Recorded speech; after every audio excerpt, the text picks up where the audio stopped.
6 மாதங்களுக்கு பிறகு தேவன் அவருடைய திருச்சபைக்குள்ளாக திரும்பவும் நம்மை கொண்டு வந்து சேர்த்திருக்கிறார். எத்தனையோ தடைகளை தாண்டி, நெருக்கங்களை தாண்டி, போராட்டங்களை தாண்டி நாம் கடந்து வந்திருக்கிறோம். கர்த்தர் செய்த கிருபைகள், அவருடைய இரக்கங்கள், அவருடைய தயவு, இவைகளை நினைத்து நாம் ஆண்டவரை ஸ்தோத்திரித்து இந்த காலையில் நாம் ஒரு பாடலை பாடி தேவனுடைய நாமத்தை மகிமைப்படுத்தலாம். எல்லாருக்கும் தெரிந்த பாடல், அல்லேலூயா கர்த்தரையே ஏகமாய் துதியுங்கள் என்ற பாடலை பாடி நாம் ஆண்டவரை ஆராதிப்போம்.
ராஜாதி ராஜனாம் இயேசுராஜன் பூமியில் என்ன செய்ய போகிறார்? வெகு சீக்கிரத்தில் ஆட்சி செய்ய வரப்போகிறார். நாம் கடந்து வந்த பாதைகளை பார்க்கும்போது ஆண்டவருடைய வருகையினுடைய அடையாளங்கள் ஒன்றொன்றாய் நிறைவேறி கொண்டிருக்கிறதாகவே நாம் இன்னும் ஆயத்தமுள்ளவர்களாய் தேவனுடைய சமூகத்தில், தேவ பிரசனத்தில் நம்மை ஒப்பு கொடுத்து ஒவ்வொரு நாளும் அவருடைய சித்தத்தை நிறைவேற்றுகிறவர்களாக நாம் காணப்படும் போது நிச்சயமாக நாமும் என்ன செய்ய முடியும்? தேவனோடு கூட ஆட்சி செய்ய முடியும்.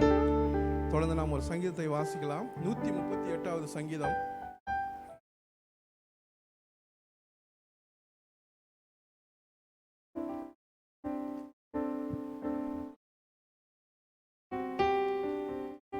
நாம் எழுந்து நின்று இந்த சங்கீதத்தை எல்லாம் சேர்ந்து வாசிக்கலாம். இந்த சங்கீதத்தை, சங்கீதம் 138.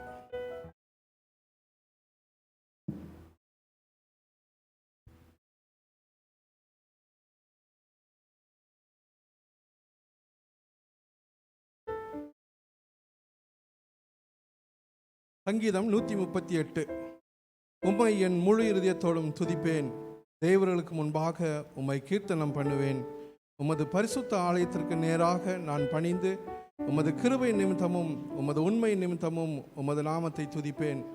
உமது சகல பிரஸ்தாபத்தை பார்க்கிலும் உமது வார்த்தையை நீர் மகிமைப்படுத்தியிருக்கிறீர். நான் கூப்பிட்ட நாளில் எனக்கு மறு உத்தரவு அருளினீர். என் ஆத்துமாவிலே பலன் தந்து என்னை தைரியப்படுத்தினீர். கர்த்தாவே, பூமியின் ராஜாக்கள் எல்லாரும் உமது வாயின் வார்த்தைகளை கேட்கும்போது உம்மை துதிப்பார்கள். கர்த்தரின் மகிமை பெரிதாக இருப்பதினால் அவர்கள் கர்த்தரின் வழிகளை பாடுவார்கள். கர்த்தர் உயர்ந்தவராயிருந்தும் தாழ்மை உள்ளவனை நோக்கி பார்க்கிறார், மேட்டிமையானவனையோ தூரத்திலிருந்து அறிகிறார். நான் துன்பத்தின் நடந்தாலும் நீர் என்னை உயிர்ப்பிப்பீர். என் சத்துருக்களின் கோபத்துக்கு விரோதமாக உமது கையை நீட்டுவீர். உமது வலது கரம் என்னை ரட்சிக்கும். கர்த்தர் எனக்காக யாவையும் செய்து முடிப்பார். கர்த்தாவே, உமது கிருபை என்றும் உள்ளது. உமது கரத்தின் கிரியைகளை நெகிழ விடாதிருப்பீராக. இந்த 138ஆம் சங்கீதத்தை சொல்லும் போதே எல்லாருக்கும் ஞாபகம் வருகிற ஒரே ஒரு வார்த்தை, கர்த்தர் எனக்காக யாவையும் செய்து முடிப்பார். எல்லாருக்கும் மனமாக தெரிந்த ஒரு வார்த்தை. ஆனாலும் இந்த வார்த்தை, இந்த சங்கீதமானது ஒரு துதியின் சங்கீதம். தாவீது எழுதின இந்த சங்கீதம் ஒரு துதியின் சங்கீதமாக இருக்கிறது. இதில் ஏன் நாம் கர்த்தரை துதிக்க வேண்டும் என்று சொல்லி ஒரு சில காரியங்களை இங்கே நாம் பார்க்கிறோம். அதாவது முதலாவது பார்க்கும்போது உம்மை முழு இதயத்தோடும் துதிப்பேன், தேவருக்கு முன்பாக உம்மை கீர்த்தனம் பண்ணுவேன் என்று சொல்லி சங்கீதக்காரனாகிய தாவீது சொல்கிறார். ஏன் என்று சொல்லி பார்க்கும்போது அடுத்த கீழே வசனங்களை நாம் வாசிக்கும்போது 2ஆம் வசனத்தின் பிற்பாகம், உமது சகல பிரஸ்தாபத்தை பார்க்கிலும் உமது வார்த்தையை நீர் என்ன செய்திருக்கிறீர்? மகிமைப்படுத்திருக்கிறார். ஆண்டவர் தம்முடைய வார்த்தையை, அவர் எழுதி கொடுத்த இந்த பரிசுத்த வேத வார்த்தையை அவர் என்ன செய்கிறார்? சகல பிரஸ்தாபத்தை பார்க்கலாம் அவருடைய வார்த்தையை மகிமைப்படுத்திருக்கிறார். ஒருவேளை ஒரு வார்த்தை என்று சொல்லும்போது நாம் அநேக நேரங்களில் நம்முடைய வாழ்க்கையில் பல துன்பங்களை, பல நெருக்கங்களை நாம் சந்திக்கிறது ஒரு வார்த்தை நிமித்தமாக. யாரோ ஒருவர் நம்மை பார்த்து ஒரு வார்த்தை சொல்லிவிட்டால் நமக்கு என்ன செய்யறதில்லை?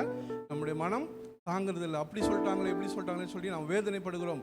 ஏன்னா அந்த வார்த்தைக்கு அவ்வளோ ஒரு வல்லமை உண்டு. ஆனால் ஆவியானவர் இங்கு சொல்லுகிற அந்த வார்த்தை என்று பார்க்கும்போது அது தேவனுடைய வார்த்தை மாத்திரமல்ல, அது தேவனாக இருக்கிறது. ஆதியிலே வார்த்தை இருந்தது, அந்த வார்த்தை தேவனாக இருந்தது, அந்த வார்த்தை தேவனிடத்திலிருந்து வந்தது என்று சொல்லி நாம் யோவானில் வாசிக்கிறோம். ஆகவே தேவன் என்ன செஞ்சார்? தம்முடைய வார்த்தையை பிரஸ்தாபப்படுத்திருக்கிறார். சகல பிரஸ்தாபத்தை பார்க்கிறோம். அவர் என்ன செய்கிறார்? வார்த்தையை மகிமைப்படுத்திருக்கிறார். மகிமைப்படுத்துவது நிமித்தமாக நாம் என்ன செய்யலாம்? ஆண்டவரை துதிக்கலாம். 2வது பார்க்கும்போது 3வது வசனத்தில், நான் கூப்பிட்ட நாளிலே எனக்கு மறு உத்தரவு அருளினீர். என் ஆத்துமாவிலே பலன் தந்து. ஆண்டவர் நம்முடைய ஆத்மாவுக்கு என்ன செய்கிறார்? பலன் கொடுக்கிறார். ஒருவேளை சரீர பிரகாரமாக நமக்கு அநேக பலவீனங்கள் நம்முடைய சரீரத்தில் இருந்தாலும் நம்முடைய ஆத்மாவிலே நமக்கு பலன் இருக்கும்போது நம்ம என்ன செய்யலாம்? சரீர பலவீனங்களை மேற்கொள்ள நம்மால் முடியும். ஆகவே நம்முடைய ஆத்மாவிற்கு ஆண்டவர் என்ன செய்கிறார்?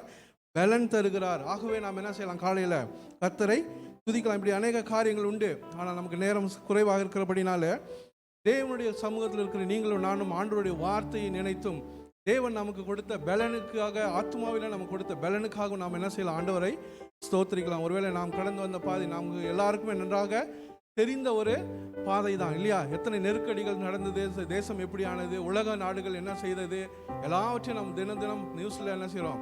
பார்த்து அதை நாம் சில நேரங்களில் நமக்கு சோர்வுகள் ஏற்பட்டது, சில நேரங்களில் நமக்கு தளர்வுகள் ஏற்பட்டது, பல நஷ்டங்கள் வந்தது, பலவீனங்கள் வந்தது, பல காரியங்கள், ஒருவேளை மரண பயம் கூட என்ன செய்தது இருந்தது. இந்த நோய் தொற்று எனக்கு எப்படி வந்துவிடுமோ என்ற அந்த பயம் இருந்தது, பல காரியங்கள். ஆனால் நம்முடைய ஆத்மாவில் ஆண்டவர் என்ன செஞ்சிருக்கார்? நமக்கு கொடுத்த பலனின் நிமித்தமாக அதை மேற்கொண்டு இன்றைக்கு நாம் இந்த ஆலயத்துக்குள்ள திரும்ப வந்து நிற்கிறோம். அதற்காக நாம் இந்த காலையில் என்ன செய்ய போகிறோம்?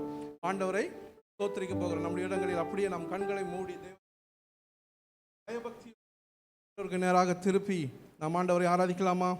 இந்த பூமி ஒருவேளை நிலை குலைஞ்சி என்ன வேணா எப்படி வேணா மாறலாம். ஆனால் தேவனுடைய கிருபை நமக்கு இருக்கிறது. நம்முடைய ஆத்மாவுக்கு அவர் என்ன செய்திருக்கார்? பலன் கொடுத்திருக்கிறார். கர்த்தர் நமக்கு பலன் கொடுத்திருக்கிறபடினாலே, ஆவியில நாம் பலன் எடுத்திருக்கிறபடினாலே இந்த காலையில் நாம் ஆண்டவரை ஆவியில நிறைந்து நாம் ஆண்டவரை ஸ்தோத்திரிக்கலாம். பரிசுத்த ஆவி உங்களிடத்தில் வரும்போது நீங்கள் பலன் அடைவீர்கள் என்று சொல்லி அப்போஸ்தலர் நாம் வாசிக்கிறோம். பரிசுத்த ஆவியானுடைய பலன் நமக்கு தேவை. ஒருவேளை கடந்த 6 மாதங்கள் நாம் ஆண்டவரை துதிக்க ஒருவேளை வாய்ப்புகள் இல்லாத போதும் தேவன் நம்மோடு கூட இருந்திருக்கிறார். திருச்சபையாக மீண்டுமாய் நம்மை அவர் இணைத்திருக்கிறார். ஒவ்வொருவருடைய ஐக்கியத்தையும் தேவன் பலப்படுத்தியிருக்கிறார். நாம் பிரிந்து 6 மாதங்களாக பக்கத்து வீட்டில் இருந்தால் கூட ஒருவர் முகத்தை ஒருவர் பார்க்க முடியாதபடிக்கு சூழ்நிலைகள் காணப்பட்டாலும் தேவனுடைய கிருபை நம்மை விட்டு பிரியவில்லை. தேவனுடைய அன்பு நம்மை விட்டு பிரியவில்லை. தேவனுடைய இரக்கம் நம்மை விட்டு பிரியவில்லை. ஆகவே இந்த காலையில் தேவ பிரசன்னத்தையில அவருடைய மகா பெரிய கிருபை நினைத்து நாம் ஆண்டவரை ஸ்தோத்திரிக்கலாமா? ஒரு 2 நிமிஷம் ஆண்டவரை நான் வாயை திறந்து ஸ்தோத்திரிக்க போகிறோம். ஆண்டவரே, எத்தனை நெருக்கடி ஆண்டவரே, மரண பயம் நம்மை சூழ்ந்திருந்தது. இந்த தேசம், இந்த உலக நாடுகள் எல்லாமே நிலை குலைந்து போயிடுச்சு ஆண்டவரே. ஆனால் எங்களுடைய தனிப்பட்ட வாழ்க்கை, எங்களுடைய குடும்ப வாழ்க்கை, எங்களுடைய திருச்சபை வாழ்க்கை ஒரு நாள் ஒழித்து போகல ஆண்டவரே. காரணம், நீர் எங்களுடைய ஆத்மாவுக்கு பலன் கொடுத்திருக்கிறீர்.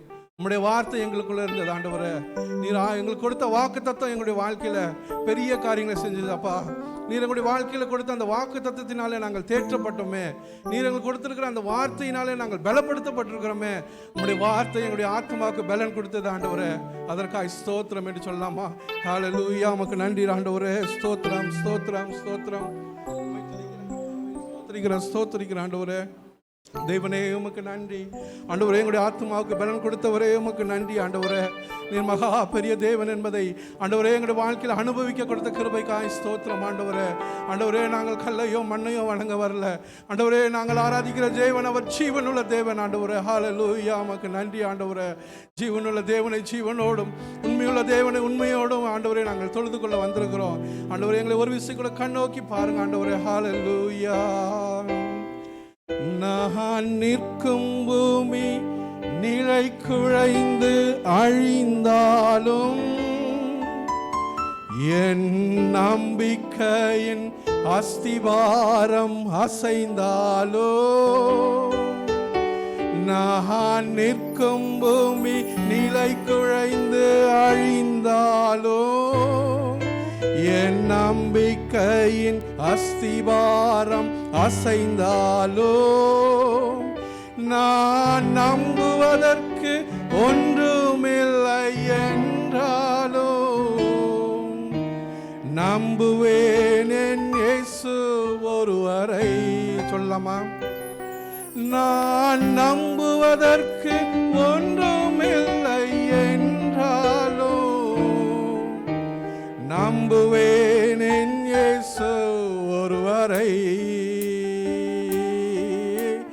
நம்புவேன் என் இயேசு ஒருவரை. நம்புவேன் என் இயேசு ஒருவரை. நம்புவேன் என் இயேசு ஒருவரை. நம்புவேன் என் இயேசு ஒருவரை.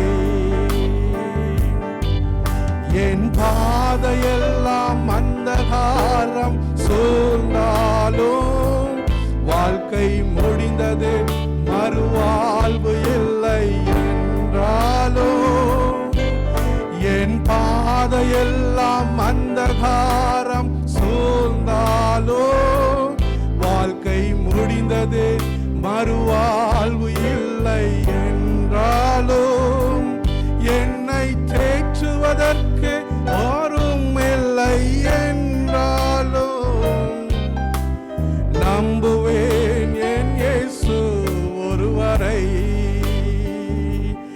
என்னை தேற்றுவதற்கு யாரும் இல்லை என்றாலும்,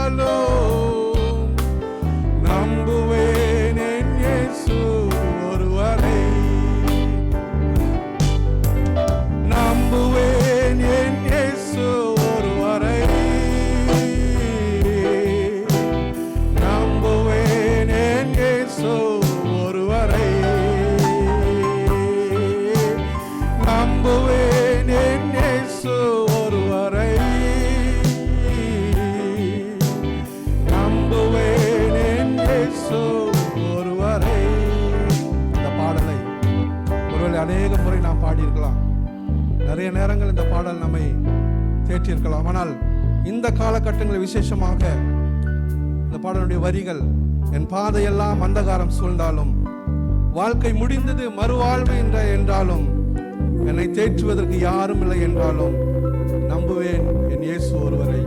எனக்கு அன்பு தேவ பிள்ளைகளை, ஒருவேளை நாம் பக்கத்து வீடுகளில் கூட இருந்திருக்கலாம். இந்த கொரோனாவின் நிமித்தமாக நாம் ஒருவர் சந்திக்க முடியாத ஒரு சூழ்நிலை. ஒருவேளை நமக்கு ஒரு கஷ்டம் என்பது என்று சொல்லும் போது வந்து விசாரிப்பதற்கு ஒருத்தர் இல்லை. ஒருவேளை ஆள் இருந்தாலும் அதை நாம் செய்ய முடியாத ஒரு சூழ்நிலை காலகட்டத்தில் நாம் கடந்து வந்தோம். உலகம் நிலை குலைந்து போனது, தேசம் நிலை குலைந்து போனது, மரண பயம் ஒவ்வொருவரையும் ஆளுகை செய்தது. பவுல் சொல்வது போல தப்பி பிழைப்போமா என்ற ஒரு சூழ்நிலை. ஆனால் தேவன் நம்மை கரை ஒதுங்க செய்திருக்கிறாரே. நாம் நாடி தேடும் துறைமுகத்திற்கு நம்மை அவர் பத்திரமாய் கொண்டு வந்து சேர்த்திருக்கிறாரே. அவரை துதிக்க வேண்டாமா?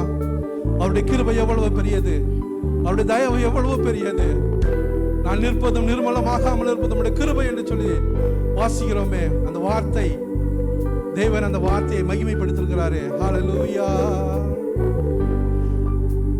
நம்புவேன் என் இயேசு ஒருவரை, நம்புவேன் என் இயேசு ஒருவரை, நம்புவேன் என் இயேசு ஒருவரை, நம்புவேன் என் இயேசு ஒருவரை. ஒருவேளை பண கஷ்டம் வந்திருக்கலாம், சரீரத்தில் ஒருவேளை பலவீனம் வந்திருக்கலாம், சளி பிடித்திருக்கலாம், காய்ச்சல் வந்திருக்கலாம். ஆனால் நமக்குள்ள இருந்த பயம், ஒருவேளை கொரோனாவா இருக்குமா, ஒருவேளை வீட்டில் நம்ம வந்து செக் பண்ணும் போது ஒருவேளை ஏதாவது கண்டுபிடிச்சி நம்மளை கூட்டிட்டு போயிடுவாங்களா, இப்படி எல்லாம் பல யோசித்த நாட்கள் உண்டு இல்லையா? ஆனால் தேவன் சொல்லுகிறார், அவரை நம்பின பிள்ளைகளை அவர் ஒருபோதும் கைவிடுகிறதில்லை. நான் உன்னை விட்டு விலகுவதில்லை, உன்னை கைவிடுவதில்லை. தேவன் அவருடைய வார்த்தையை மகிமைப்படுத்தினபடினாலே நம்முடைய ஆத்மாவை அவர் தேற்றி இருக்கிறாரே. ஹல்லேலூயா. இந்த காலவேளை தேவன் எவ்வளவு பெரியவர் என்பதை நாம் உணர்ந்து கொள்ள வேண்டும். ஒருவேளை ஆலயங்கள் அடைக்கப்பட்டிருந்தாலும் தேவனுடைய கிருபை நம்மை விட்டு அகலவில்லை. ஒருவேளை கிறிஸ்தவ ஆண்டவருடைய பிள்ளைகளாகி நம்முடைய ஐக்கியம் உறவு சற்று விலகி இருந்தாலும் தேவனுடைய கிருபை நம்மை விட்டு விலகவில்லை. அவருடைய பரிசுத்த ஆவியினுடைய பலன் நம்மை விட்டு விலகவில்லை. இன்றைக்கும் அவர் நம்மை இந்த ஆலயத்துக்குள்ள திரும்பவும் கொண்டு சேர்த்திருக்கிறார் என்று சொன்னால், நாம் சாகாமல் பிழைத்திருக்கிறோம் என்று சொன்னால், அவருடைய கிருபை மாத்திரமே, வேறு ஒன்றுமே இல்லை. அவருடைய கிருபை கிருபை கிருபை இதை மாத்திரம் தான் நம்ம சொல்லி நாம் ஆண்டவரை ஆராதிக்க முடியும். ஆண்டவரே, உங்களுடைய கிருபை எவ்வளவு பெரியது ராஜா, உமக்கு நன்றி செலுத்துகிறேன் சொல்லலாமா? Holy Spirit, இயேசுவே உமக்கு நன்றி செலுத்துகிறோம். ஹல்லேலூயா. உம்மை துதிக்கிறோம் கர்த்தாவே. உம்முடைய கிருபை நினைத்து நாங்கள் உம்மை ஸ்தோத்திரிக்கிறோம் கர்த்தாவே. Thank you Lord. உமக்கு நன்றி. என் பாதையெல்லாம் அந்தகாரம் சூழ்ந்தாலும், வாழ்க்கை முடிந்தது மறுவாழ்வு இல்லை என்றாலும், என் பாதையெல்லாம் அந்தகாரம் சூழ்ந்தாலும், வாழ்க்கை முடிந்தது மறுவாழ்வு இல்லை என்றாலும், என்னை தேற்றுவதற்கு யாரும் இல்லை என்றாலும், நம்புவேன் என் இயேசு ஒருவரை, என்னை தேற்றுவதற்கு யாரும் இல்லை என்றாலும், நம்புவேன் என் இயேசு ஒருவரை. எல்லாம் சேர்ந்து உற்சாகமாக Thank you Lord. நம்புவேன் என் இயேசு ஒருவரே, நம்புவேன் என் இயேசு ஒருவரே, நம்புவேன் என் இயேசு ஒருவரே, நம்புவேன் என் இயேசு ஒருவரை. நிச்சயமாகவே முடிவுண்டு. உன் நம்பிக்கை வீண் போகாது. கர்த்தர் நம்மை நினைத்திருக்கிறார், அவர் நம்மை ஆசீர்வதிப்பார். அவருடைய கிருபை என்றென்றைக்கும் நம்மோடு கூட இருக்கிறது. உன்னதமானவரின் மறைவில் இருக்கிறவன் சர்வ வல்லவருடைய நிழலில் தங்குவான் என்றபடி, இதோ வேத வசனம் சொல்லுகிறது, உன் பக்கத்தில் 1000 பேரும் உன் வலது புறத்தில் 10,000 பேர் விழுந்தாலும் அது உன்னை அணுகாது. வாதை உன் கூடாரத்தை அணுகாது. இதெல்லாம் வாக்குத்தத்தம் இல்லையா? எத்தனையோ முறை படிச்சிருக்கிறோம், எத்தனையோ முறை நம்ம இதெல்லாம் நம்ம மனப்பாடமா சொல்லி இருக்கிறோம். ஆனால் இந்த வாழ்க்கையில் அதை அபியாசப்படுத்த தேவன் ஒரு தருணத்தை கொடுத்தார். இதை நினைத்து நாம் இன்னும் எவ்வளவு ஆவியில பலன் கொள்ள வேண்டும், இன்னும் எவ்வளவு நாம் ஆண்டவருக்கு உண்மையாக இருக்க வேண்டும், இன்னும் எவ்வளவு நாம் ஆண்டவரை அதிகமாய் தேட வேண்டும். நம்முடைய நேரத்தை, நம்முடைய காலங்களை, சமயங்களை, நம்முடைய காரியங்கள் எல்லாவற்றையும் நாம் ஆண்டவருக்காக விட்டுக் கொடுக்கும் போது மாத்திரமே நாம் ஒரு வெற்றியுள்ள ஜெயமுள்ள வாழ்க்கை வாழ முடியும். ஆண்டவர் அந்த கிருபையை நமக்கு தர வேண்டும் என்று சொல்லி ஒவ்வொரு நாள் நம்முடைய சமூகத்தில் காத்திருக்கலாமா? Thank you Lord. நமக்கு நன்றி செலுத்துறங்க தாவே. எங்களுடைய நம்பிக்கையெல்லாம் அற்று போன நேரத்தில் நீர் எங்களோடு கொண்டு வந்ததுக்காய் ஸ்தோத்திரம். ஆண்டவரே, கைவிடப்பட்ட நேரத்தில், கலங்கி நின்ற நேரங்களில், வியாதியின் நேரங்களில், பலவீனத்தின் நேரத்தில், சோர்வின் நேரத்தில், கண்ணீரின் நேரத்தில் ஆண்டவரே எங்களுடைய நம்பிக்கை நீர் மாத்திரம். ஆண்டவரே, நம்புவேன் இயேசு ஒருவரே என்று சொல்லி நாங்கள் பாடினோமே. ஆண்டவரே, வெறும் வார்த்தையாக அல்ல, இந்த காலையில் நாங்கள் உள்ளத்திலிருந்து அதை அறிக்கை செய்கிறோம் கர்த்தாவே. நீர் கடந்த நாட்கள் எங்களுக்கு செய்த எல்லா நன்மைகளுக்காக நாங்கள் உங்களுக்கு நன்றி செலுத்துகிறோம் கர்த்தாவே. இதை எங்களுடைய ஆலயத்தை பெரிதாக்கி ஒரு அழகான ஆலயமாய் எங்களுக்கு கொடுத்ததுக்காக ஸ்தோத்திரம் ஆண்டவரே. இந்த ஆலயத்துக்கு நாங்கள் உண்மையுள்ளவர்களாக இருக்க எங்களுக்கு உதவி செய்யுங்க ஆண்டவரே. எங்களுக்கு ஆத்துமாக்களை கொள்ளை பொருள் ஆகி கொடுங்க ஆண்டவரே. இந்த ஆலயம் நிரம்பி வழியத்தக்கதாக தேவன் இந்த இடத்துல ஒரு பெரிய அபிஷேகத்தின் வல்லமையை ஊற்ற வேண்டும் என்று சொல்லி ஜெபிக்கிறோம்.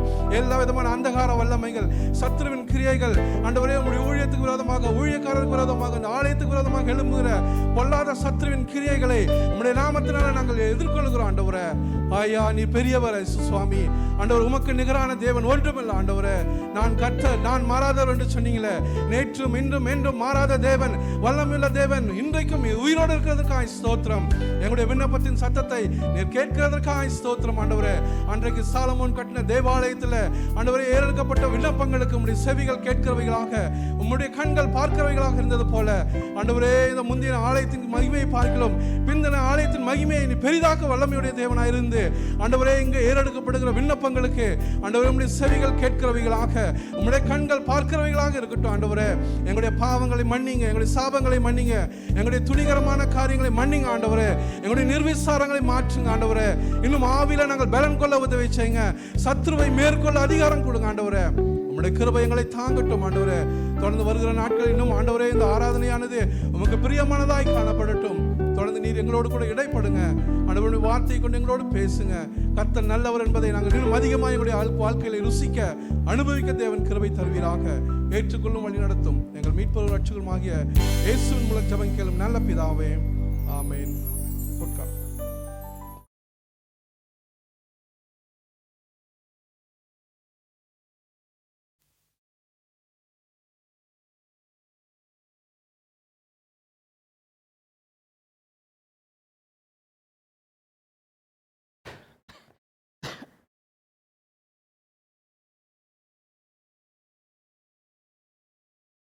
கர்த்தருக்கு மகிமை உண்டாகட்டும். மீண்டுமாக 24-25 வாரங்களுக்கு பின்பு நாம் இடத்துல கூடி வர ஆண்டவர் நமக்கு உதவிட்டார். வேலை இந்த கட்டடத்தில் மாற்றங்கள் இருக்கலாம், நமக்குள்ளேயும் மாற்றங்கள் இருக்க வேண்டும்.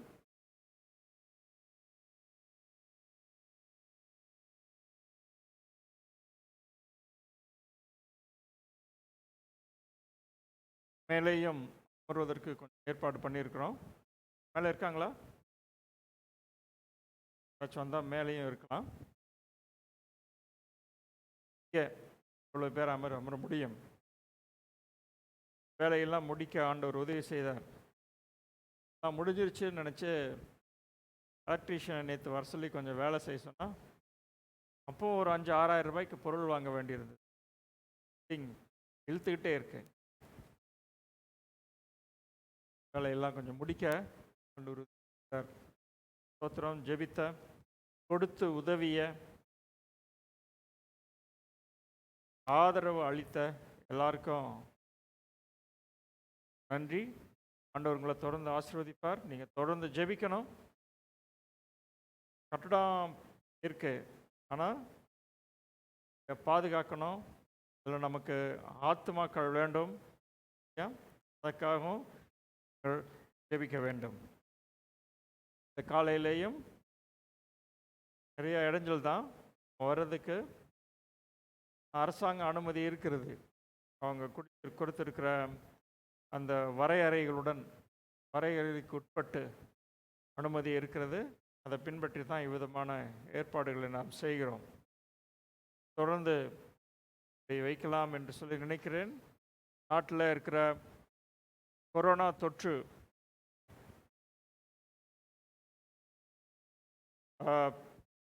அதற்காக தொடர்ந்து ஜெபிச்சுக்கணும். 13 லட்சம் என்று சொல்லுகிறார்கள்.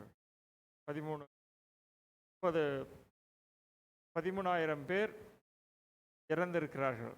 நாட்டில் 30 லட்சம் நோயினால் பாதிக்கப்பட்டவர்கள். சரியான புள்ளி விவரங்கள் நமக்கு கிடைக்கல. நம்ம பாஸ்டர் ஒய்ஃப்க்கு ஒருத்தருக்கு கொரோனா இருந்தது. ஆண்டவர் சுகம் கொடுத்தார். கர்த்தர் நிறைய பேரை பாதுகாக்கிறார். நிறைய பேர் நம்மை விட்டு போனார்கள், நம்மை விட்டு கடந்து போனார்கள். ஏன் பாஸ்டர் விஜயுடைய ஒய்ஃப் கொரோனா இல்லை, ஆனால் அவங்களுக்கு உடல் நலம் இல்லை. ஆண்டவர் நமக்கு இதுவரைக்கும் ஜீவன் சுகன் பலனை கொடுத்திருக்கிறார். இன்னும் நாம் அவருடைய நோக்கத்தை செய்யணும், அவருடைய நோக்கத்தின்படி வாழ வேண்டும். அதற்காக ஆண்டவர் இந்த மாதிரி நமக்கு இந்த நாட்களை நமக்கு கொடுத்திருக்கிறார். அதை நாம் நிறைவேற்ற வேண்டும். இந்த காலையிலேயும் வந்திருக்கிற யாவரையும் ஆண்டவர் ஆசீர்வதிப்பாராக. ஒரு சிலர் வயது நிமித்தமாக நிறைய பேர் வரலை, இன்னும் ஒரு சிலர் வந்திருக்கலாம், ஏன்னு தெரியல. ஆனால் நல்லாகும், பழகிட்டோம் இல்லையா? 25 வாரம் வீட்டிலேயே இருந்து பழகிட்டோம் இல்லையா? கர்த்தருடைய ஆலயத்துக்கு வருவதற்கு அதுவும் ஒரு பயிற்சி. எந்த நிலையிலேயும் கர்த்தரை தேடுகிறதற்கு நம்முடைய மனதில் நிர்ணயம் செய்தவர்களாய் இருக்க வேண்டும். காலையில் தொடர்ந்து கர்த்தருடைய வார்த்தைக்கு போவோம். கொஞ்ச நாட்களுக்கு இப்படி தான் ஆராதனை ரொம்ப அதிகமாக இருக்காது. சிறிய ஆராதனையாக ஜெபமாக நமக்கு இருக்கும். வேலை இதுவும் லைவ் பண்ணுறீங்களா? இதுவும் நேரலையில் போயிட்டுருக்கு. வீட்டில் இருக்கிறவங்களும் வர இயலாதவர்களும் இதை பார்க்கலாம்னு நினைக்கிறேன். இப்போ நம்ம எல்லாரும் ஒரு வேத பகுதியை எடுத்து, அதாவது நம்ம யாராண்டா இருக்க முயற்சிக்கிறோம் தெரியாது. எல்லாருக்குமே ஒரு மாடல் இருக்குது. என் பிள்ளைங்க பார்த்தா அப்பா வாட்டா நான் ஸ்டைல் பண்ணுவேன், மாமா வாட்டா பண்ணுவேன், ஆட்டி ஒரு சிலர் அந்த நடிகை நாட்டா செய்வேன், இவங்களாட்டா பண்ணுவேன் அப்படின்லாம் இல்லையா? சினிமா நடிகரில் மாதிரி ஒரு கால் 60களில் பார்த்தீங்கன்னா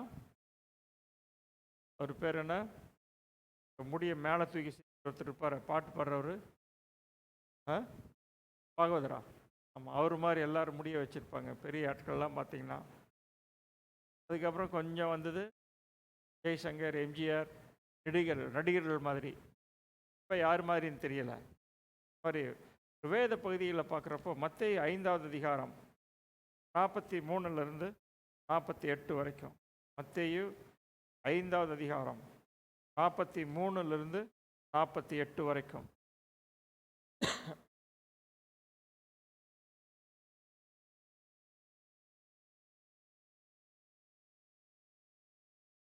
எங்கே கேள்விப்பட்டிருக்கிறோம்?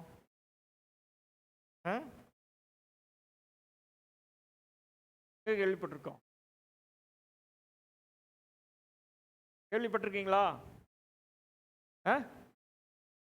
நியாயப்பிரமாணத்தில் எங்க என்ன சொல்லுதுன்னா, உனக்கு பக்கத்தில் இருக்கிறவன ஸ்நேகி, அடுத்தவன ஸ்நேகி, உனக்கு உதவி செய்யறனோட நட்பாயிரு, உன் சத்துருவை பகைப்பாயாக என்று சொல்லப்பட்டதை கேள்விப்பட்டு இருக்கிறீர்கள். லேவியராகமத்தில் இருக்கு. சீனாய் மலைக்கு இஸ்ரவேல் மக்கள் வந்தப்போ ஆண்டவர் அவர்களுக்கு 10 கட்டளையை கொடுத்தார். 10 கட்டளையோட 610, இது ஒரு 10, அது ஒரு 3, 613 613 பிரமாணங்களை கொடுத்தார். அதில் ஒன்று தான் உனக்கு அடுத்தவனை சிநேகித்து சத்துருவை பகைப்பாயாக அப்படின்னு. கவனிங்க, இயேசு கிறிஸ்துவும் சீஷர்களும் அப்போஸ்தலர்களும் பயன்படுத்தின வேதாகமும் வேற. யா, அப்போஸ்தல சபை அப்படின்னு சொல்றோம். இயேசுவானவர் யூதர், அவருக்கு கற்றுக் கொடுக்கப்பட்ட வேதாக முறை வேற. யா, இயேசு கிறிஸ்து வேதத்தை குறிப்பிடும் பொழுது என்ன சொன்னார்னா, மோசேயின் பிரமாணம், யா, மோசேயின் பிரமாணம், அப்புறம் தீர்க்கதரிசிகள். மோசேயின் பிரமாணம், தீர்க்கதரிசிகள், சங்கீதம், 3 பகுதி. அதைத்தான் இயேசு கிறிஸ்துவுக்கு கற்றுக் கொடுக்கப்பட்டது. யூதர்களுடைய வேதாகமும் வேற. யூதர்களுடைய வேதாகமத்தில் மொத்தம் 24 புத்தகம். நம்ம வேதாகமத்தில் 39 புத்தகம் பழைய ஏற்பாட்டில். சீஷர்கள், இயேசு கிறிஸ்து, இவங்க எல்லாருமே போதித்தது அந்த வேதாகமத்திலிருந்து தான் படித்தாங்க. அதனால தான் யாக்கோபு எழுதுகிறப்போ மலை பிரசங்கத்திலிருந்து எழுதினார். யாக்கோபு நிருபம் எழுதப்பட்டதற்கு பின்பு மார்க்கு, மத்தேயு எழுதப்பட்டது. சொல்கிறத கவனிங்க, சரியா?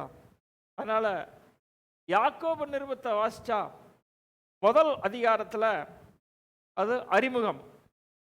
யாக்கோபு நிருபத்தில் முதல் அதிகாரத்தில் அறிமுகம். 2லிருந்து 5ஆம் அதிகாரம் வரைக்கும் 12 சிறு போதனைகளை யாக்கோபு போதித்திருக்கிறார். அதைத்தான் நீங்கள் பார்க்க போகிறோம். 12 பார்க்க போகிறலாம், 1 பார்க்க போகிறோம். 12 சிறு போதனைகளை போதித்திருக்கிறார்.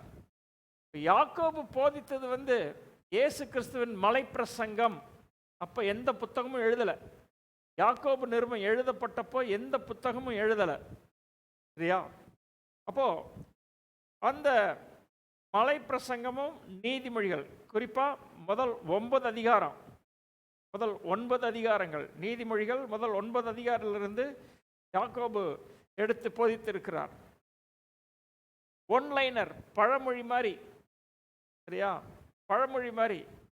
மாசற்ற தேவ பக்தி, அப்புறம் கிரியை இல்லாத விசுவாசம், இந்த மாதிரி ஒன்லைனர், ஒரு வரியில் பழமொழி மாதிரி நிறைய போதனைகளை யாக்கோபு செய்திருக்கிறார்.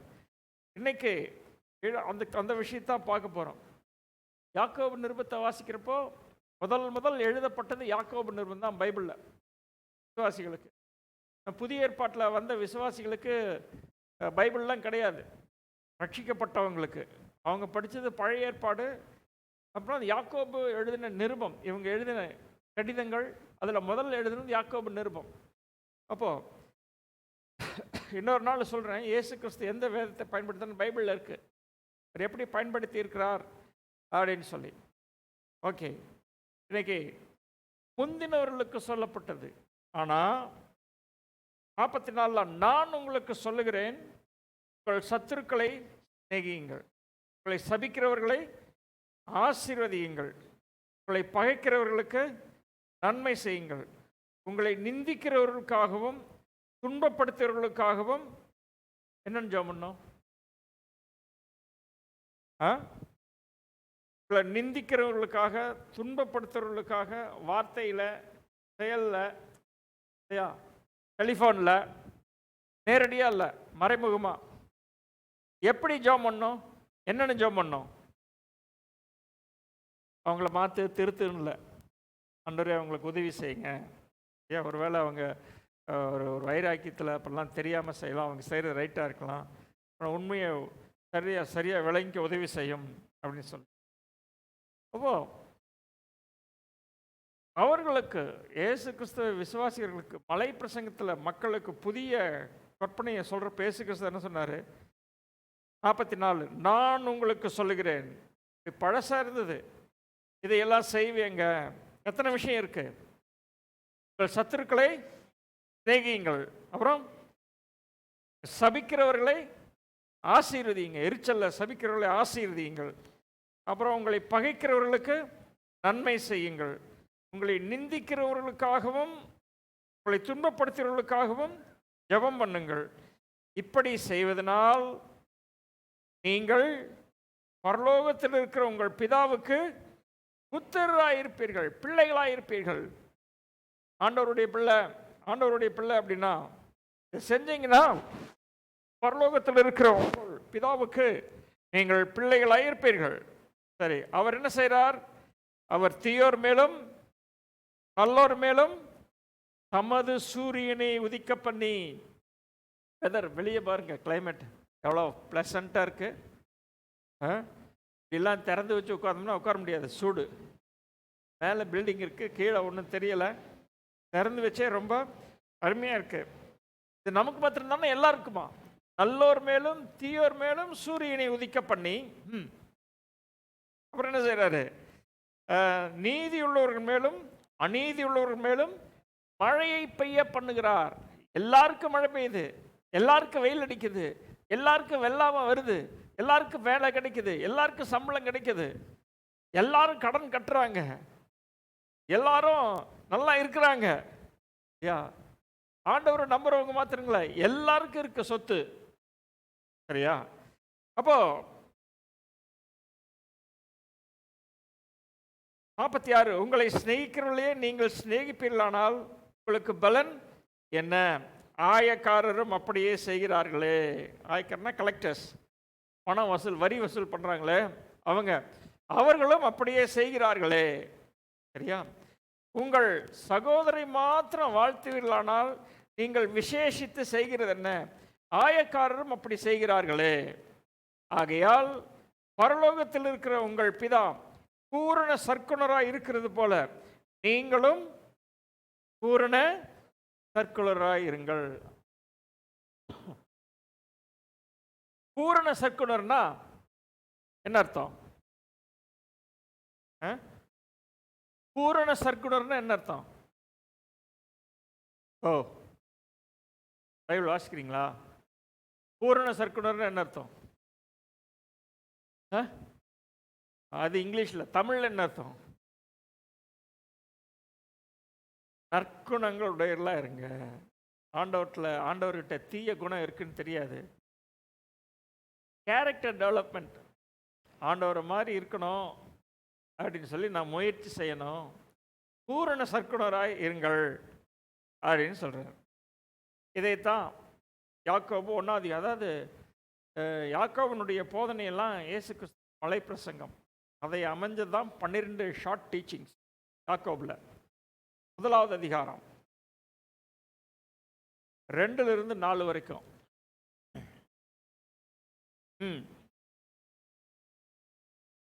அகப்பட்டாலா? அகப்படும் போதா? அகப்படும் போதுன்னா கட்டாயமா அகப்படுவீங்க.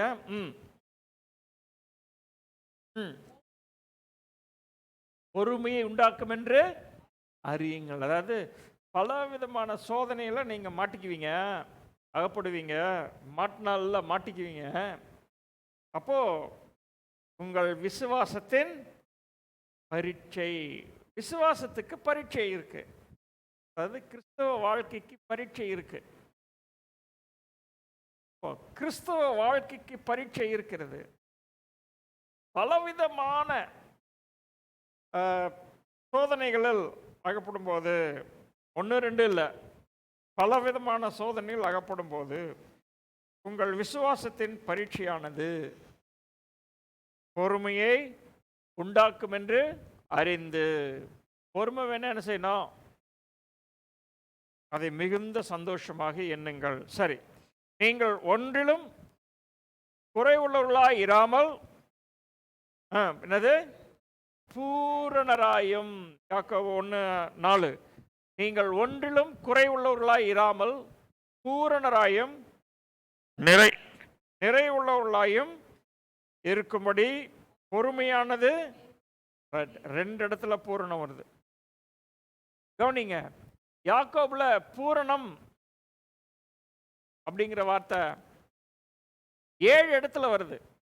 5 அதிகாரத்தில் 7 இடத்துல வருது யாக்கோபுல. சரியா? இந்த 7 இடத்துல பூரணம் அப்படின்னா அது இந்த வேதம் எழுதப்பட்ட அந்த கிரேக்க பாஷையில் பார்க்குறப்போ, வேதம் எழுதப்பட்ட கிரேக்க பாஷையில் பார்க்குறப்போ டெலியோஸ் அப்படின்னு ஒரு வார்த்தையை பயன்படுத்தியிருக்காங்க. அதுக்கு என்னன்னா ஹோல்சம்னஸ், ஆரோக்கியமா இருக்கிறது. நீங்கள் குணத்துல ஆரோக்கியமா இருக்கும்படி, மைக் எடுக்கல, யா, நீங்கள் குணத்துல ஆரோக்கியமாக இருக்கும்படி, குணமாய் இருக்கும்படி, அதற்கு பொறுமை பூரண கிரியை செய்ய கடவுது. நீங்கள் பூரணரா இருக்கணும் அப்படின்றார். உங்கள் பரமபிதா பூரணரா இருக்கிறது போல நீங்களும் பூரணரா இருக்கணும் அப்படின்னு சொல்லியிருக்காரு. இன்னைக்கு காலையில் அதைத்தான் பார்க்க போறோம். பரமபிதா பூரணராய் இருக்கிறது போல நீங்களும் பூரணராய் இருங்கள் அப்படின்னு சொல்லி ஆண்டவர் சொல்லியிருக்கார். எப்படி இருக்கிறது? அதுதான்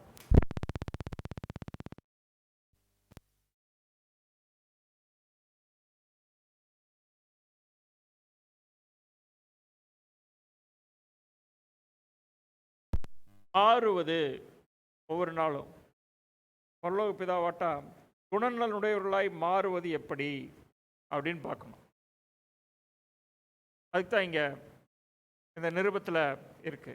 4 இல்லாட்டி 5 இடத்துல 5 விஷயத்தை இந்த நிருபத்தை, இந்த வார்த்தையை மையப்படுத்தி, சரியா, வேதத்திலிருந்து பார்க்கலாம். பிரசங்கம் இல்லை, எல்லாருக்கும் தெரிஞ்சது தான். முதல்ல பூரணர் அப்படின்னு எங்கே வருதுன்னா, பூரணராக இருக்கணும் அப்படின்னு யாக்கோபு நிருபத்தில் 1வது அதிகாரத்தில் நம்ம வாஸ்தம் இல்லையா? என் சகோதரரே, நீங்கள் பலவிதமான சோதனைகளில் அகப்படும் போது உங்கள் விசுவாசத்தின் பரீட்சையானது பொறுமையை உண்டாக்கும் என்று அறிந்து அதை மிகுந்த சந்தோஷமாய் எண்ணுங்கள். Tension tension tension tension tension, எப்படி சந்தோஷமா என்றது? பிரச்சனை, இவங்களால பிரச்சனை, அதனால பிரச்சனை, இதனால இன்னொரு பிரச்சனை, யா, அரசு சட்டத்தினால பிரச்சனை, ஒரே மன அழுத்தம். எப்படி சந்தோஷமா எண்ணணும்? சோதனை வந்ததுனால இல்லை, சோதனையில் இருந்தாலும், அது இயேசு கிறிஸ்து போதிப்பது கலாச்சாரத்துக்கு எதிரானது. நம்ம கலாச்சாரம் என்னன்னா, பிரச்சனை வர்றப்போ, அழுத்தம் வர்றப்போ நம்ம பொறுமையை இழந்துருவோம். வெறுப்பு, சலிப்பு எல்லாமே நமக்கு இருக்கு. ஆனா இயேசுவானவர் சொல்லும் பொழுது அது கலாச்சாரத்துக்கு எதிரானது. கோபம் வரும், நீங்க கோபப்படாத. எரிச்சல் வரும், எரிச்சல் அடையாத அப்படின்னு சொல்லி ஆண்டவர் மாத்தினார். முதல்ல நான் பூரணராக இருக்கணும்னா, இல்லாட்டி நான் முதிர்ச்சி அடையணும்னா, முதிர்ச்சி சரியான வார்த்தை, டெலியோஸ் மெச்சூரிட்டி, முதிர்ச்சி அடைந்தவனா இருக்கணும். விசுவாசத்தில் முதிர்ச்சி அடையணும்னா, 1,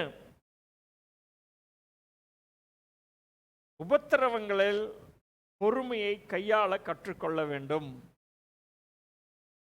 உபத்திரவத்தில் பொறுமையை கையாள கற்றுக்கொள்ள வேண்டும் அப்படின்னு சொல்லி பார்க்கணும்.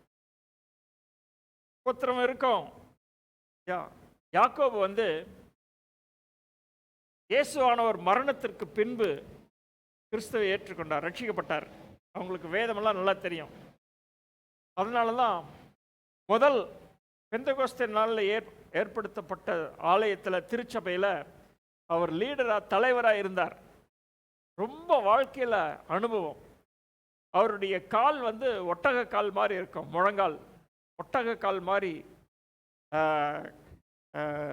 அது மறுத்து போயிருக்கும் முட்டி, ஏன்னா ஜெபத்தில் அப்படின்னு வரலாறு சொல்லுகிறது. அவர் சபைக்கு தலைவராக இருந்த 20 ஆண்டுகள் மிகவும் கடினமான ஆண்டுகள். எருசலேமில் பஞ்சம் வந்துச்சு, விசுவாசிகளுக்கு துன்பம் வந்துச்சு, விசுவாசிகள் கொல்லப்பட்டார்கள், சிறைச்சாலையில் போடப்பட்டார்கள், அரசாங்கத்தால் துன்புறுத்தப்பட்டார்கள்.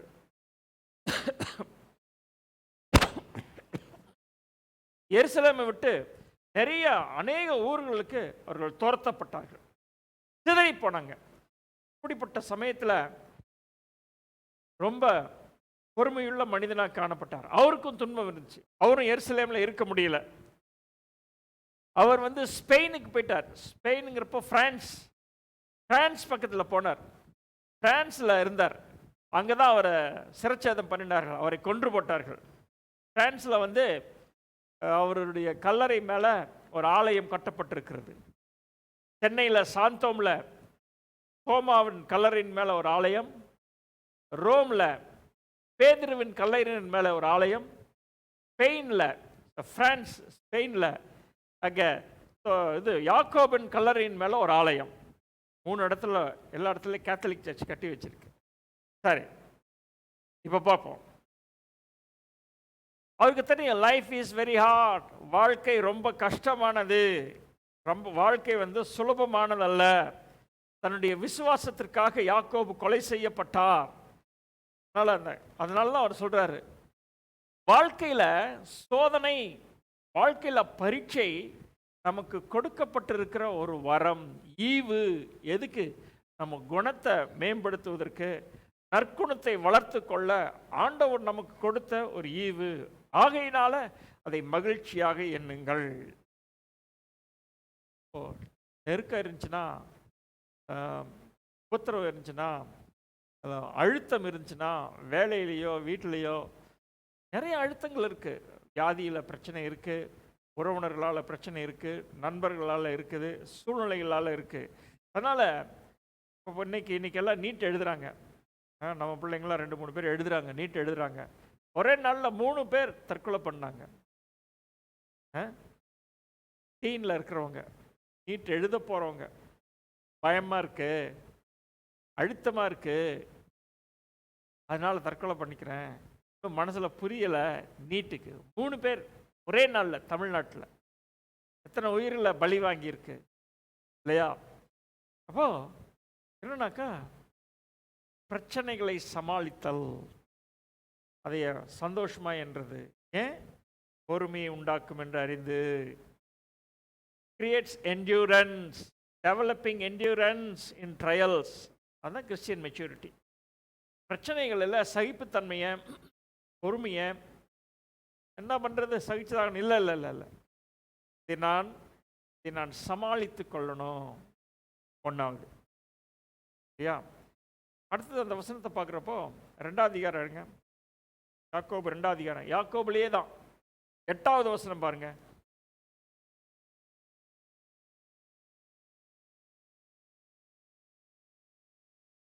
ராஜரீக பிரமாணத்தை நிறைவேற்றினால், முதல் வசனம்,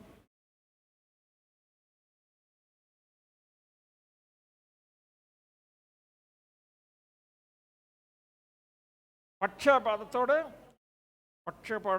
பற்றி கொள்ளாதிருப்பீர்களாக. பட்சபாதத்தோடு, discrimination. Maturing faith, maturing man, maturing believer, to obtain maturity, avoid discrimination.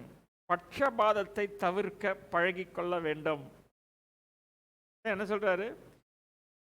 உன்னிடத்தில் நீ அன்பு கூறுகிறது போல பிறனிடத்திலும் அன்பு கூறுகிற ராஜரீக பிரமாணம், ராயல் லா, பர்ஃபெக்ட் லா. சரியா? பர்ஃபெக்ட் லா, குறைவற்ற ஒரு பிரமாணம். அந்த பிரமாணம் குறைவுள்ளது. அடுத்தவனை நேசித்து சகோதரனை பகைப்பாயாக, அது ராயல் லா கிடையாது, மொசைக்லாம். அது பூரண பிரமாணம் கிடையாது. ஆனால் பூரண பிரமாணம் அப்படின்னு சொல்கிறப்போ,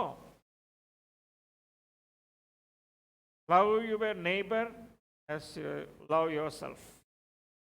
என்னை போல பிறனிடத்திலும் அன்பு கூறுவாயாக. வேத வாக்கியத்தை நிறைவேற்றணும். அதுக்கு என்ன செய்யணும்? பட்சபாதம் உள்ளவர்களாக இருப்பீர்களானால் பாவம் செய்து மீறினவர்கள் என்று நியாயப்பிரமாணத்தினால் தீர்க்கப்படுவீர்கள். அதாவது சிதறடிக்கப்பட்ட விசுவாசிகளுக்குள்ள அந்தந்த ஊரில் அப்போவே அவங்களுக்குள்ள பட்சபாதம் இருந்தது. உயர்ந்தவனை ஒரு மாதிரியாக மதிப்பது. எழுதுறார், உங்கள் சர்ச்சில் சபை கூடுதலில் ஒருத்தன் நல்லா ட்ரெஸ் பண்ணிட்டு வரான், இன்னொருத்தன் எளிமையான ஆடை எழுதிட்டு வர்றான். இப்படி செய்ததுனாக்கா இதை செஞ்சீங்கன்னா நீங்கள் பட்சபாதம் செய்கிறவர்களா இருக்கிறீர்கள் அப்படின்னு சொல்லி என்று சொல்லி இங்கே யாக்கோபு சொல்லுகிறார். அதனால தேவன் பட்சபாதம் உள்ளவர் அல்ல. 18வது வசனம், 17வது வசனம், 1:17, நன்மையான எந்த ஈவும் பூர்ணமான எந்த வரமும் பரத்திலிருந்து உண்டாகி ஜோதிகளின் பிதாவினிடத்திலிருந்து இறங்கி. அவரிடத்துல என்ன இல்லை? யாதொரு மாறுதல் இல்லை, வேற்றுமையின் நிழலும் இல்லை. அவர்கிட்ட மாறுதல் இல்லை, ஒரு வேற்றுமையின் நிழல் இல்லை. கிழக்கே சூரியன் உதித்தால் நிழல் மேற்கில் இருக்கும், அப்படியே மேலே வர வர நிழல் மாறிட்டே வரும். வேற்றுமையின் நிழல். ஆண்டவர்கிட்ட அப்படி இல்லை. அவர் பட்சபாதம் இல்லாதவர். அதனால அவாய்டு பார்ஷியாலிட்டி. பட்சபாதத்தை, ஏற்ற தாழ்வு பார்ப்பதை சமூக நீதின்னு நல்லா சொல்றாங்க. சமூக நீதி இங்கேயே இருக்கு, வேதத்திலேயே இருக்கு. அப்பவே இயேசுவார் சொல்லிட்டு போயிட்டார், சோஷியல் ஜஸ்டிஸ். அப்போ இம்பார்ஷியல் ட்ரீட்மெண்ட் டு அதர்ஸ். யாரா இருந்தாலும் சரி, யாரா இருந்தாலும் பட்சபாதமற்ற கவனிப்பு, நடத்துதல், அவாய்டு பார்ஷியாலிட்டி அப்படின்னு பார்க்குறோம். ரெண்டாவது, கிறிஸ்டியன் மெச்சூரிட்டி அவாய்ட்ஸ் பார்ஷியாலிட்டி. மூணாவது, 2வது அதிகாரத்தில் 14 16 வரைக்கும் ஃபுல்லாக வாசிக்கணும். ஆனால் 14 16 வரைக்கும், என் சகோதரரே,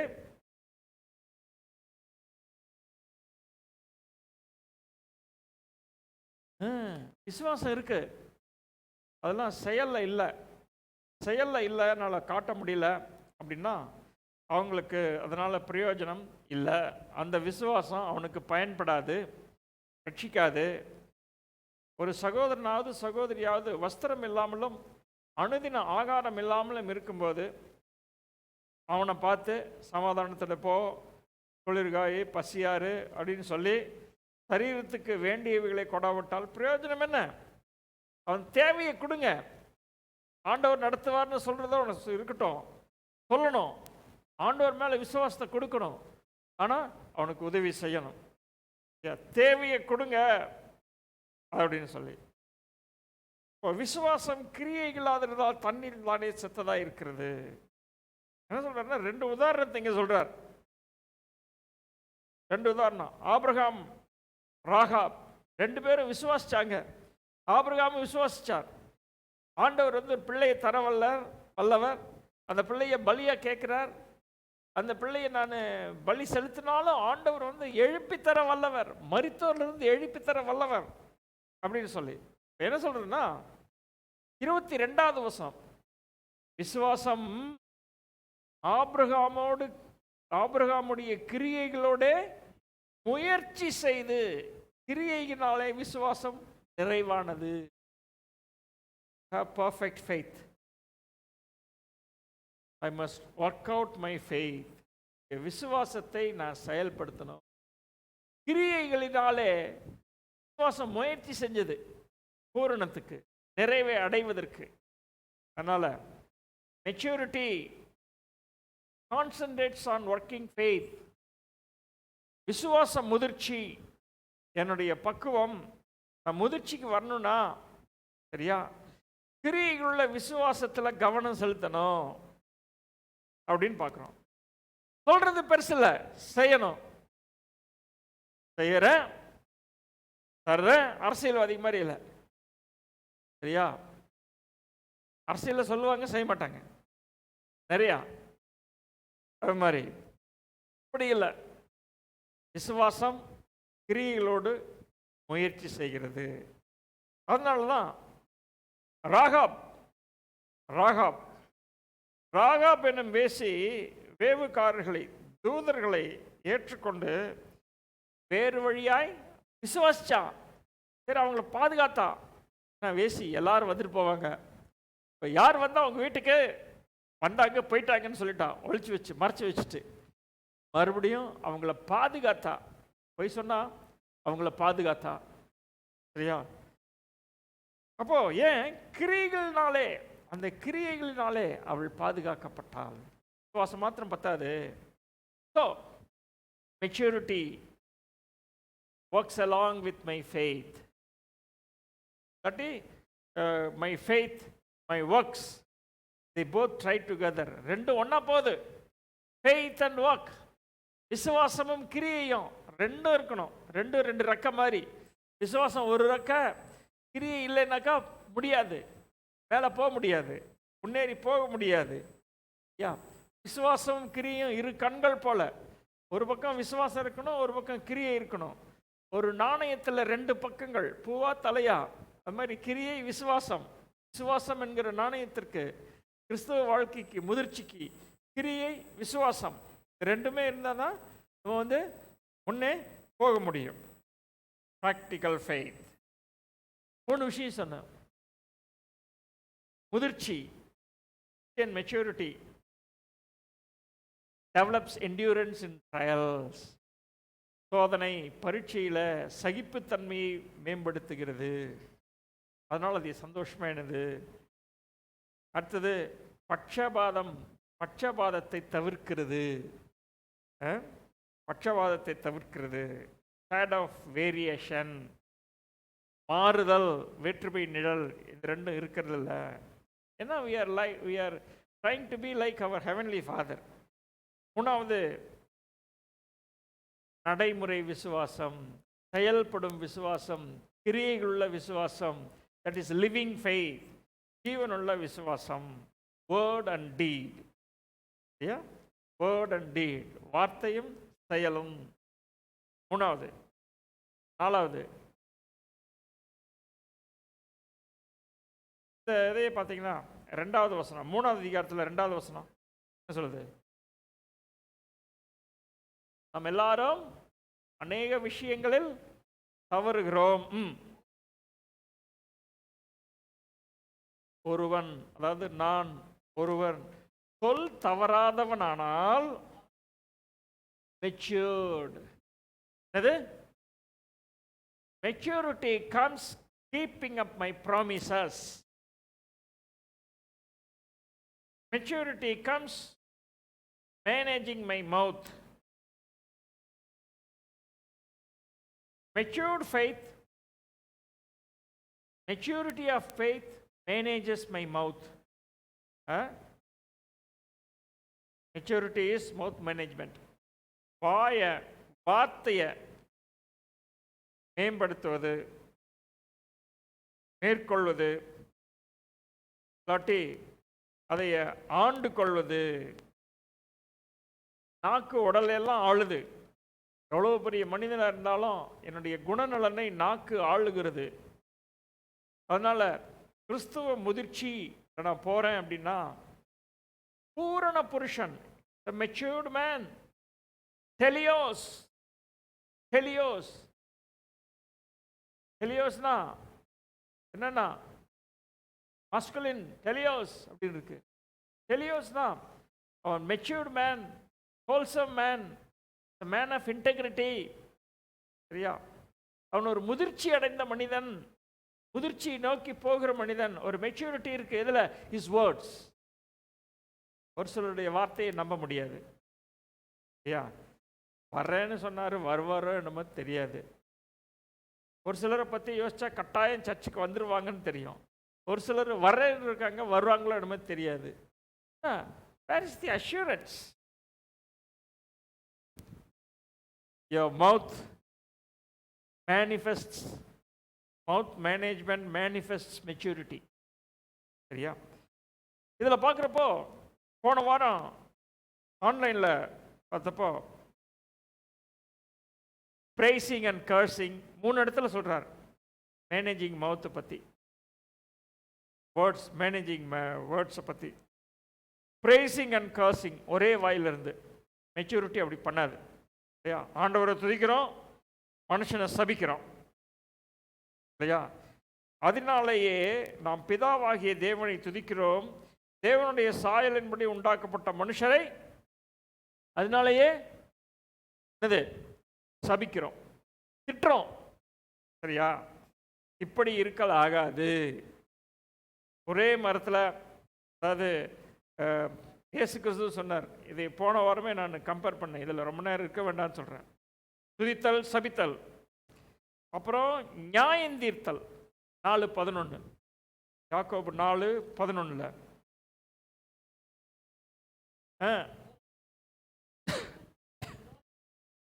ஆமாம், துதிக்கிறது, சபிக்கிறது, ஒருவருக்கு ஒருவர் விரோதமாக பேசுறது, சரியா, எதிராக பேசுறது, தன் சகோதரனை குற்றப்படுத்துகிறவன், அக்யூசிங், நியாயப்பிரமாணத்துக்கு விரோதமாய் பேசி நியாயப்பிரமாணத்தை குற்றப்படுத்துகிறான்.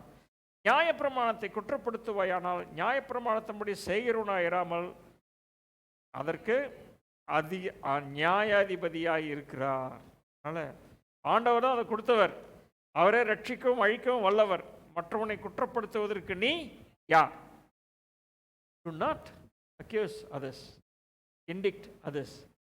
பிளேமை மற்றவங்க மேலே போடாதீங்க.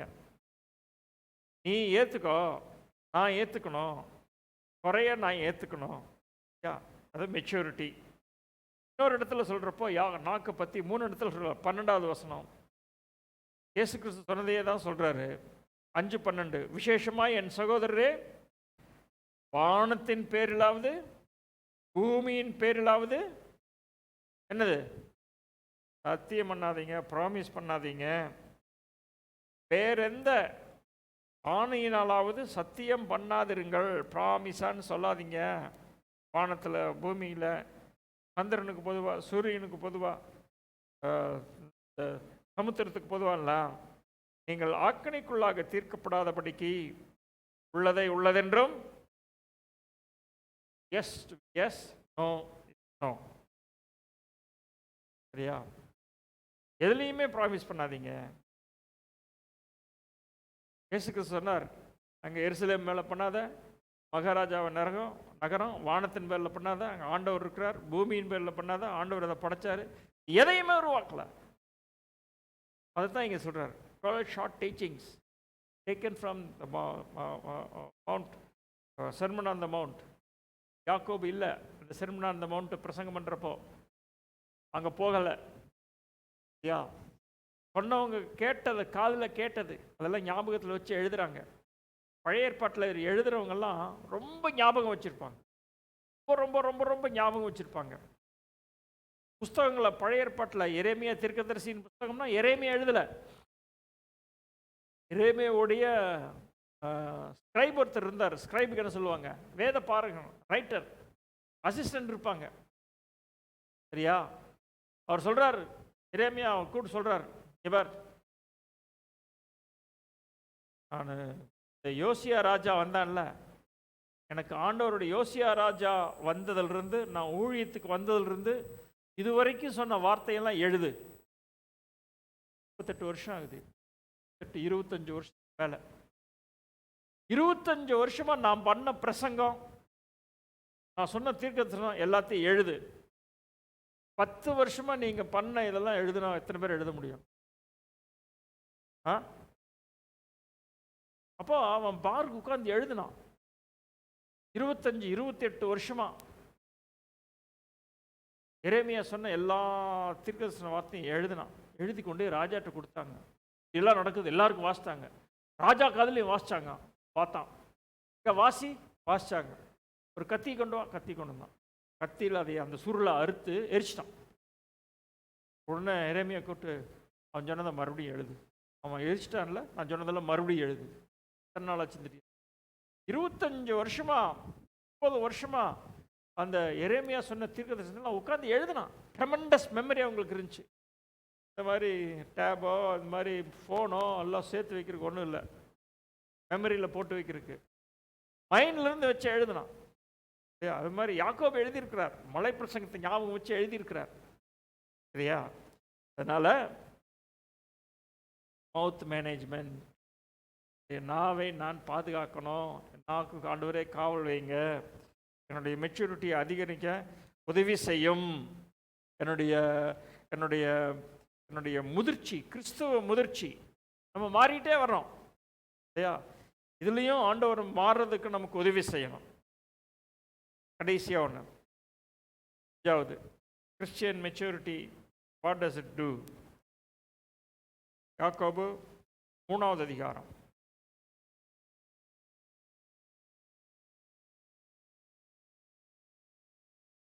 17வது வசனம்.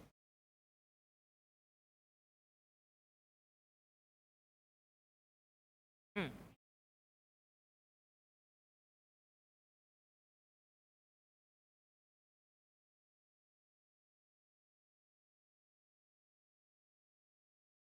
எத்தனை இருக்குது? எத்தனை இருக்கு? சுத்தம், பரலிருந்து வருகிறது சுத்தம், பரிசுத்தம். அடுத்தது சமாதானம். அடுத்தது சாந்தம். அடுத்தது இணக்கம்னா என்ன அர்த்தம்? இணக்கம்னா என்ன அர்த்தம்? மற்றவங்க சஜஷனையும் கேட்டுக்கிறது, எல்லாருடைய சஜஷனையும் கேட்டுக்கிறது. டிசைட் பண்றது வேற, எல்லாருடைய கருத்துக்களையும் வாங்கிக்கிறது இல்லையா? அப்புறம் இரக்கமுடையது, mercy. mercy is grace at work. கிருபையின் செயல்பாடு தான் இரக்கம். அடுத்தது நற்கனி, நற்கிரியைகள். அப்புறம் பட்சபாதம் இல்லாத இருக்கு, heavenly wisdom. maturity, matured Christian, matured believer or maturity in faith obtains heavenly wisdom. தவிர்க்க வேண்டியதெல்லாம் மேலே இருக்குது. தவிர்க்க வேண்டியது வந்து 14, 15 இந்த வசனங்களில் இருக்கு. விசுவாசத்தில் முதிர்ச்சி அடைகிறதுனா, விசுவாசத்தில் வளர்றதுன்னா ஆண்டவர் நமக்கு அந்த இந்த பரலோக ஞானம் இல்லையா, அதை நம்ம பெற்றுக்கொள்றதுக்கு அதை ப்ராக்டிஸ் பண்ண முயற்சி செய்யணும். Heavenly wisdom full of good character, right character இல்லையா? அதனால் லைக் ஃபாதர் லைக் சன், மகனை போல அப்பா போல மகன், அப்பா போல மகன் அப்படின்ற மாதிரி பரலோக பிதாவை போல நீங்கள் சர்க்குணராக இருக்கணும், மெச்சூர்டாக இருக்கணும். மெச்சூரிட்டிக்கு இந்த மாதிரி விஷயங்கள என்ன விளங்குச்சுன்னு தெரியாது. என்ன நம்ம வந்து பிரச்சனைகளில் வந்து அதை சரியாக சமாளிக்க பழகணும், சரியான அணுகுமுறை இருக்கணும். பட்சபாதம், ஏற்றத்தாழ்வு, எல்லாருக்கும் ஒரே நீதி, அதை செயல்படுத்த முயற்சிக்கணும். நடைமுறை விசுவாசம், விசுவாசத்தில் கிரியை, வார்த்தைகளை மேம்படுத்துறது, கேர்ஃபுல்லாக இருக்கிறது, பாதுகாக்கிறது. ஆணையிட்டதில் தனக்கு நஷ்டம் வந்தாலும் இல்லாட்டி நம்ம எல்லாவற்றிலையும் ஆஃபீஸ்லேருந்து பேச்சிலேருந்து வார்த்தைகளை வந்து ஆண்டவர் வந்து இப்படி நமக்கு பண்ணார்னு என்ன செய்கிறது? ஆண்டவர் டிலே பண்ணாலோ, நமக்கு ஒன்றும் செய்ய மாட்டேன்னு சொன்னாலோ இல்லையா? அதனால் நம்ம வார்த்தைகளில் மெச்சூரிட்டியை கொண்டு வரதுக்கு இன்னும் முயற்சி செய்யணும். பரலோகத்தினுடைய ஞானம், அதில் ஆண்டவர் நமக்கு ஞானத்தை கொடுக்கணும். ஆண்டவர் நமக்கு உதவி செய்யணும். ஜெபம் பண்ணலாம். நீட் எழுதுறவங்களுக்காக ஜெபம் பண்ணோம். செல்வியோட மகன் இன்னைக்கு நீட் எழுதுகிறான். செந்தில் என் தம்பியோட தம்பி பையன் நீட் எழுதுகிறான். அவங்களுக்காகலாம் நம்ம ஜெபம் பண்ணோம். ஆண்டவங்களுக்கு கிருபை செய்யணும். நிறைய இரவு பகலாக பசங்கள்லாம் படித்து தூக்கம் இல்லாமல் எத்தனையோ மாதம் படித்து முயற்சி செய்து முயற்சிக்கிறாங்க. இந்த முயற்சியை நம்ம பாராட்டணும். மற்றவங்களால முடியாது, இவங்க செய்கிறாங்க. இவங்களை நம்ம ஆண்டவர் அவங்களுக்கு இப்பெல்லாம் எழுதிட்டு இருப்பாங்க, அவங்களுக்கு ஜெபம் பண்ணணும், ஆண்டவர் அவங்களுக்கு உதவி செய்யணும்னு சொல்லி தைரியத்தை கொடுக்கணும். நிறைய பிள்ளைங்க எழுதுகிறாங்க, நிறைய பிள்ளைங்க மறிச்சுப்பாங்க பயத்தினால. அதுக்காக ஜெபம் பண்ணணும்.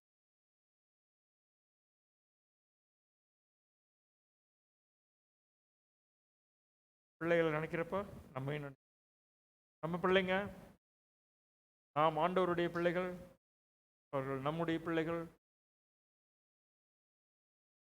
கர்த்தர் கிருபை உள்ளவர், எல்லாருக்கும் இறங்குறவர்.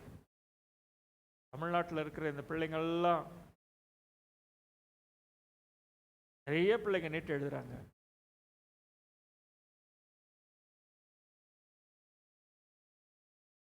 கண்ணு தெரியாத ஒரு பொண்ணு 4 முறை எக்ஸாம் எழுதி ஐஏஎஸ் 4வது முறையில் பாஸ் பண்ணிருக்கு. இதான் முயற்சி. நம்ம பிள்ளைகளுக்கு மன உறுதியை ஆண்டவர் தரணும். நீட் எழுதுகிற பிள்ளைகளுக்கெல்லாம் மன உறுதியை தரணும், தைரியத்தை தரணும். நம்முடைய பிள்ளைகள் எழுதுகிறாங்க. செல்வியுடைய பொண்ணு, செந்திலுடைய பையன் நீட் எழுதுகிறாங்க. அவங்க முயற்சியை ஆண்டவர் ஆசீர்வதிக்கணும், ஆண்டவர் வாய்க்க செய்யணும்.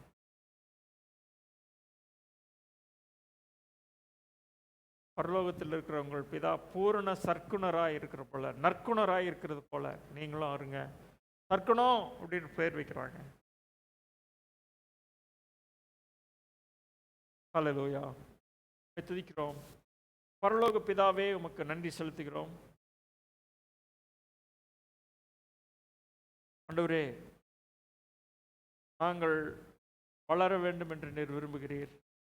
நாங்கள் முதிர்ச்சியை நோக்கி போகணும், அடைகிற மக்களாக இருக்கணும் சொல்லி நீர் விரும்புகிறீர்.